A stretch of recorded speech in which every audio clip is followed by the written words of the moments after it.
Kaunti cia Laikipia, Baringo na Samburu nicio ikoretwo mahinda kwa mahinda ikigumirwo ni uhaguku wa ugitiri kumana na ngucanio cia arĩithia, arimi na ene nyanjara, wagagu uria urathie na mbere ona riu na wanacungirira njuragano cia aikari na kinyagia cia maabitha a borithi. Where leaders sit and agree that we are going to have alternative dispute resolution mechanisms, that our people don't have to be condemned to killing each other all the time, solutions come. If we can avoid using bullets and guns, the better for everybody, and as it were.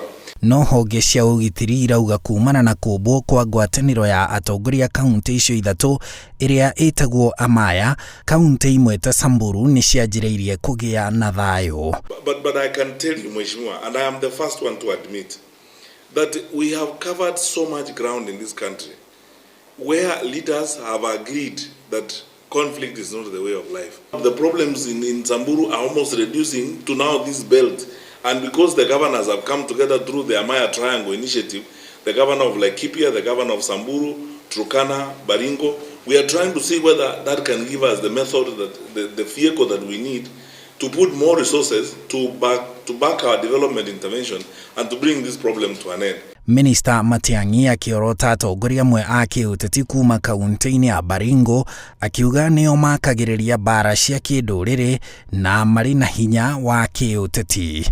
I said on this Baringo issue, I have said it before, and now that I have this opportunity, let me say this. Probably this is going to be the first time, Mr. Chairman, and I want to persuade you as a committee to support us.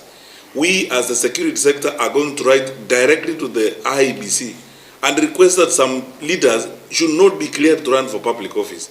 Because if all they are doing is spending time arming their people, fighting and terrorizing everybody, surely the law should come to bear. Issues of integrity should come to bear in some of these cases. And when people are punished in that respect, then they will understand that there's a challenge and there's a cause to some of this behavior. We will not do this before we present you the whole rigmarole. There's some information that I will need to share with you which I can't share when the media is here. But you are our committee in Parliament, you are the people we report to.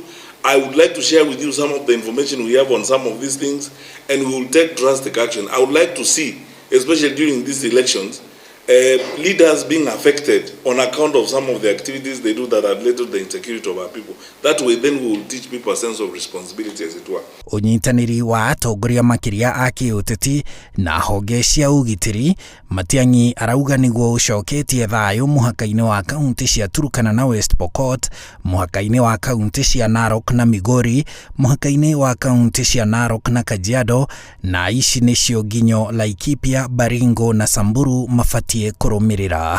Handũ-inĩ ha Inooro TV, njĩtagwo Harun Njoroge wa Maina.